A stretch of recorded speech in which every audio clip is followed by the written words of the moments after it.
Hello students, मैं आप लोगों को इस वीडियो में कक्षा 12वीं वाले विद्यार्थियों को गणित सब्जेक्ट के लिए महत्वपूर्ण प्रश्न बताने वाला हूं। देख लो, ये सारे प्रश्न बहुत ही महत्वपूर्ण है। तो यहाँ पे देखो, ये प्रश्न संभावना संभावना आपके एग्जाम में आपको देखने को मिल सकता है। तो ये क्या है, यदि a बराबर 2, 3, 4, 2, b का मान 1, 3 - 2, 5 हो तो a प्लस b का मान ज्ञात कीजिए कह रहा है। ठीक है, इसको करना क्या है, दोनों को प्लस कर देना है। ये इसके साथ जुड़ेगा, ये इसके साथ जुड़ेगा, फिर ये इसके साथ, ये इसके साथ। तो सेम टू सेम जो मान रहेगा उसके साथ जुड़ेगा, उसके बाद जोड़ने के बाद जो मान आएगा वो क्या होगा, इसका आंसर होगा। दूसरा प्रश्न देखो, दूसरा प्रश्न है मान ज्ञात कीजिए sine square x D x. तो इसका क्या करना है, आपको कुछ इस प्रकार से बांट लेना है। ठीक है, 1 - sin 2x है, इसका सूत्र है अपान 2 साइन स्क्वायर का सूत्र है। जैसे ही आप बांटोगे तो ये इस प्रकार से बटेगा। इसके बाद इसे दो हिस्सों में बांट लेना, फिर 1 और 2, तो ये दो हिस्सों में बट गया। इसके बाद इसका क्या कर देना है, समाकलन कर देना। समाकलन करोगे तो ये उत्तर आ जाएगा। तीसरा प्रश्न देखो, तीसरा प्रश्न में दिया हुआ है अवकलन समीकरण 1 प्लस डी वाई अपान डी एक्स दिया हुआ है, इसका वर्ग। फिर यहाँ पे 3/2 भी दिया हुआ है ना, और के एक्स कोटि और घात ज्ञात कीजिए कह रहा है। देखो, इसमें करना क्या है, इसमें ज्यादा कुछ नहीं करना है। आपको क्या कर देना है, दो का मतलब दोनों में क्या करना है, वर्ग कर देना है। तो यहाँ भी वर्ग करोगे, यहाँ भी, तो ये इस प्रकार से वर्ग हो जाएगा। वर्ग होने के बाद ये दोनों कट जाएगा, तो 2 और 3 ये आ जाएगा। तो अवकलन समीकरण की जो कोटि है वो 1 है, और घात यहाँ पे कोटि आता है ना, और घात ये है 3 दूनी 6, तो ये 6 जो है इसकी घात है। हमेशा सबसे बड़ी घात को ही हम घात कहते हैं। चौथा प्रश्न देखो, यदि यहाँ पे यहाँ पे ए वेक्टर दिया हुआ है और इस तरह से ए का मान है ना, और ये बी वेक्टर का मान है, परस्पर लंबत हो तो लेमडा का मान निकालिए कह रहा है। तो इन दोनों को क्या करना है, गुणा कर देना है। ठीक है, गुणा करोगे तो ए इंटू बी, उसके बाद इनका मान हम रख देंगे। जब हम इनका मान रखेंगे तो इसका एक ट्रिक होता है। ट्रिक ये होता है कि जो मान है ना, उनका गुणा उन्हीं के साथ होगा। जैसे इसका गुणा ये आई वाले के साथ होगा, जे का गुणा जे के साथ, और के का गुणा के साथ होगा। तो 2 और ये 4 माइनस, और ये यहाँ पे लेमडा बस होगा, लेमडा का मान 2 प्राप्त होगा। खंड ब में देखो पांचवा प्रश्न है। ठीक है, पांचवा प्रश्न यहाँ पे देखो 10 - 1 1/2 दिया है, और 10 - 1 1/k दिया है। π/4 हो तो k का मान ज्ञात कीजिए। ये भी प्रश्न आसान है। देखो, करना क्या है, इसमें ज्यादा कुछ नहीं करना है। आपको ना इन दोनों को प्लस में दिया हुआ है, ठीक है, तो इन दोनों को जोड़ देना है। जोड़ोगे तो ये इस प्रकार से प्राप्त होगा, और जोड़ेंगे तो इसका जो सूत्र है नीचे में 1 - 1/2 इस तरह से भी इसे लिखते हैं। फिर π/4, बस अब क्या करना है, हल करते जाना है। π/4 जो है ना, ये पाई का मान 180 होता है। 180 को 4 से क्या कर देना, डिवाइड कर दोगे। तो डिवाइड करोगे तो कितना आ जाएगा, 4 से डिवाइड करेंगे तो 45 अंश आएगा क्या, 4 चौक 16, 4, हाँ ठीक है, 45 अंश आ जाएगा। ठीक है, तो 45 अंश आ जाएगा, तो 10 के 1 में होता है। ठीक है, मान 45 अंश, तो 10 45 में 1 मान होता है, 10 - 1 हो जाएगा इसलिए। इसके बाद k + 2/2k - 1 बराबर 1, और कुछ इस तरह से इसे हल करोगे तो k का मान 3 आ जाएगा। छठवां प्रश्न है, बिना विस्तार किए सिद्ध कीजिए कि x + y y + z z + x। ठीक है, इस तरह से दिया हुआ है, बिना विस्तार किए, मतलब कोई भी विस्तार आपको नहीं करना है, डायरेक्ट सूत्र लगाना और हल कर देना है। लेकिन यहाँ पे विस्तार करके इन्होंने बनाया है। देखो, यहाँ पे स्पष्ट कहा है कि विस्तार आपको नहीं करना है। ठीक है, तो आपको विस्तार नहीं करना है, तो इस तरह से कुछ भी आपको लगाने की जरूरत नहीं है। डायरेक्ट आपको क्या करना है, इसके सापेक्ष, कॉलम के सापेक्ष ना आपको हल कर देना है। तो कॉलम के सापेक्ष हल करोगे तो इसका उत्तर आ जाएगा 0। ठीक है, चलो आगे देखें। सातवां प्रश्न, सातवां प्रश्न यहाँ पे दिया हुआ है y बराबर e cos x दिया है, हो तो dy बढ़ाकर मान ज्ञात कीजिए कह रहे हैं ना। तो यहाँ पे क्या करना, y का मान ये इसके सापेक्ष अवकलन कर देना है। अवकलन करोगे, इसको t मान लोगे, t मान के हल करोगे, लास्ट में आपको क्या करना है, cos x को जहाँ पे t रहेगा उसके जगह पे आपको रख देना है। ठीक है, तो e cos x इससे sin x प्राप्त हो जाएगा। आठवां प्रश्न, y बराबर cos अंडर के अंदर x हो तो dy/dx का मान ज्ञात कीजिए। यहाँ भी सेम वही करना है।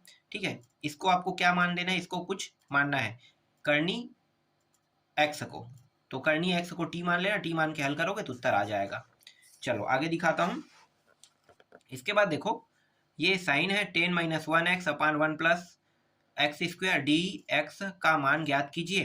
ठीक है, तो आपको हल क्या करना है भाई, हल कर देना है। तो देखो यहाँ पे क्या किया है, इन्होंने इसको टी मान लिया, किसको, 1 प्लस एक्स स्क्वायर को टी मान लिया है, तो इसको आपको टी मान लेना है। ठीक है, टी मान के हल करोगे तो आपको कुछ इस प्रकार से देखने को मिलेगा, मैं दिखाता हूँ। देखो यहाँ पे ये हो गया आई बराबर साइन टी डी टी, और हल करोगे तो ये उत्तर प्राप्त हो जाएगा। ठीक है, 10वां प्रश्न देखो, अवकलन समीकरण, ये अवकलन समीकरण करना है, इसका हल जो है ये आ जाएगा। इसमें मात्र सूत्र लगाना है, सूत्र लगाओगे तो ये बन जाएगा, बनने के बाद इसका उत्तर आ जाएगा। तो ये सेक स्क्वायर हो जाएगा, सेक 10x हो जाएगा, बस इसको हल कर दो। तो ये सेक स्क्वायर का क्या होता है, समाकलन में 10 होता है ना, 10x प्लस सेक x, इस तरह से उत्तर आ जाएगा। इसके बाद 11वां देखो, 11वां प्रश्न में यहाँ पे cos alpha cos beta cos gamma हो तो सिद्ध कीजिए कह रहा है, और ये सिद्ध करके लाना है बराबर 1। ठीक है, तो देखते हैं सिद्ध हो रहा है कि नहीं हो रहा है। तो यहाँ पे देखो ये तीनों मानों को ले लिया गया है ना, ये इस तरह से। इसके बाद ये लेफ्ट हैंड साइड को लेकर हल करेंगे, इसको लेकर हल कर रहे हैं। तो उसके बाद क्या होगा भाई, यहाँ पे देखो 2 कॉस स्क्वायर अल्फा माइनस 1, ये जितने भी दिया है ना, इसको चेंज कर दिया है इसमें, फिर चेंज करके 2 उभयनिष्ठ निकाल दिया, फिर इस तरह से रखेंगे। इसका जो मान है ये सभी का मान हमने रख दिया, और यहाँ पे आ गया -1 आ गया।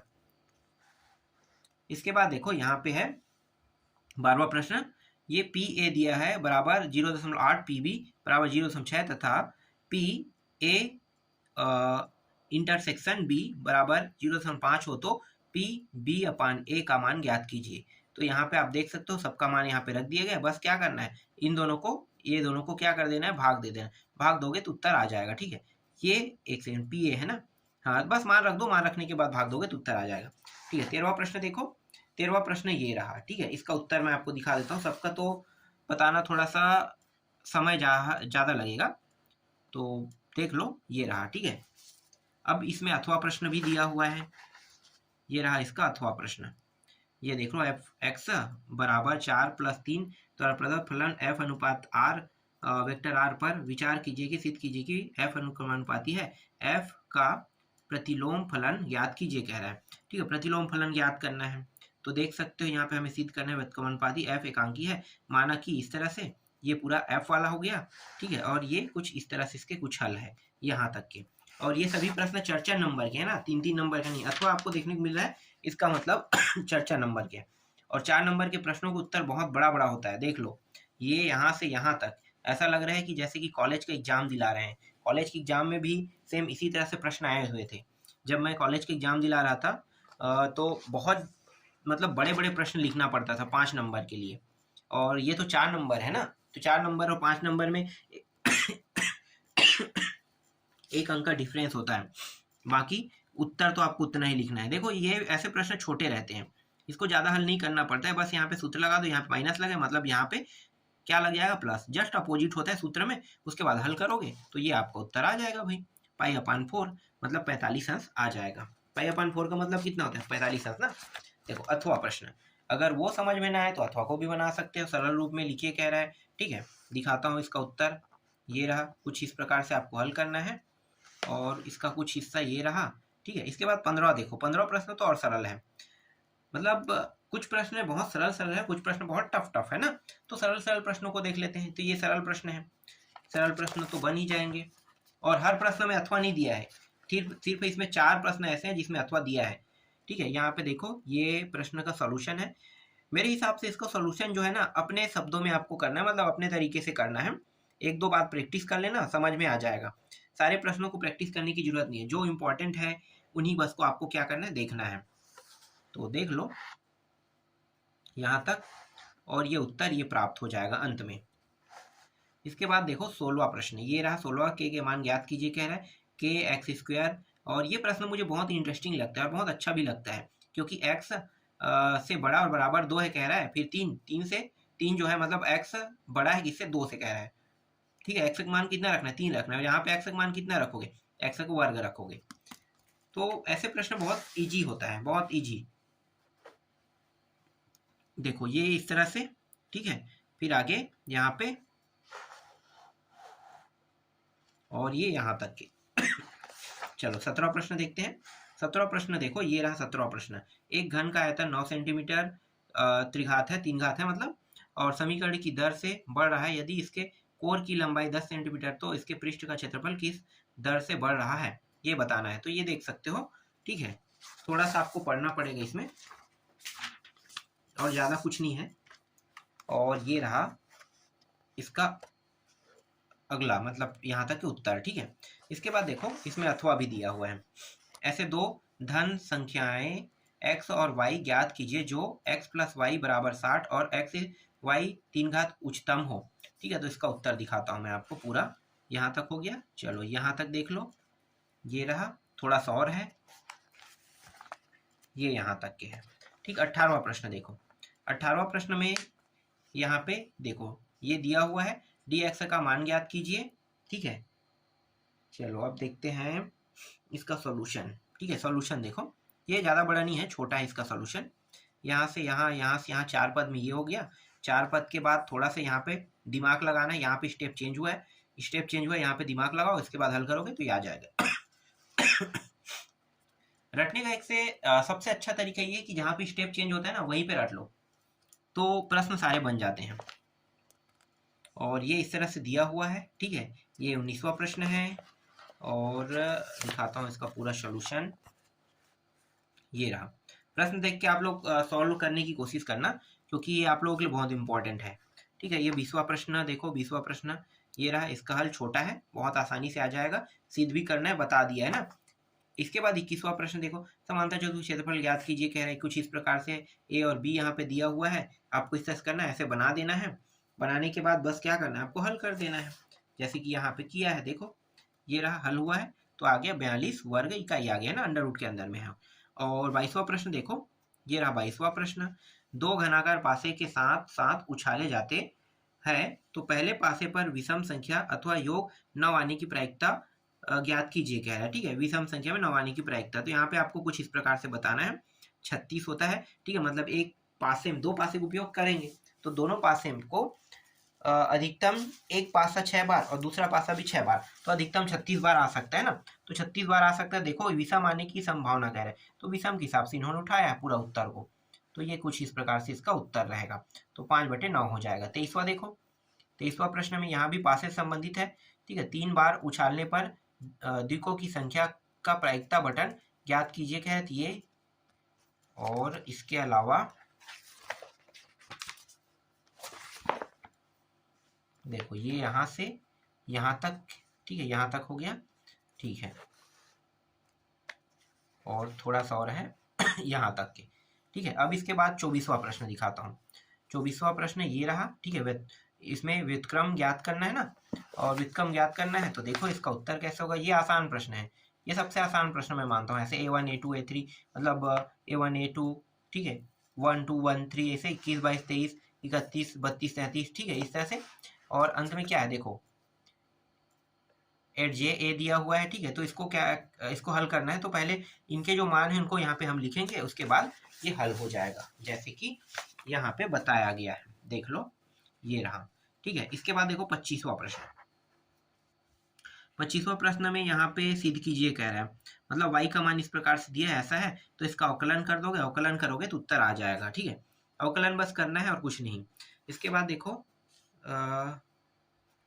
25वां के बाद 26वां, हाँ ये रहा 26वां प्रश्न, यहाँ पे 31वां नाम दे दिया है, तो ये वाला प्रश्न देख सकते हो, ठीक है। ये प्रश्न बैंक से लिया गया प्रश्न है, प्रश्न बैंक से भी प्रश्न आएंगे, तो इस बार प्रश्न बैंक से ऐसे प्रश्नों को लिया गया है जो थोड़ा सा टफ हो सकता है, ठीक है।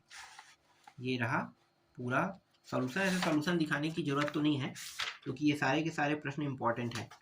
इसके बाद 27वां प्रश्न देखो, ये रहा 27वां प्रश्न, ठीक है। ये इसका चित्र आकृति भी दिया हुआ है इसमें, और इसका कुछ सॉल्यूशन इस प्रकार से दिया हुआ है, ठीक। इसके बाद मैं आपको अथवा दिखाता हूँ इसका। ये रहा इसका अथवा प्रश्न, ये यहाँ भी एक आकृति दिया है, इसका हल जो है कुछ इस प्रकार से करना है। और ये रहा इसका आधा सॉल्यूशन, और ये रहा इसका पूरा सॉल्यूशन, ठीक है, पूरा हो गया। अब 28वां देखो, 28वां प्रश्न ये रहा ना, ये 28वां न्यूटन दूरी ज्ञात कीजिए कह रहे इसका, तो इसका हल क्या होगा। इसका हल मैं नहीं दिखा रहा हूँ, सीधा मैं आपको उत्तर आप लोग देख लेना, ठीक है। आप लोगों के पास तो होगा ही, उत्तर खोज लेना। ये रहा अथवा प्रश्न है इसका, और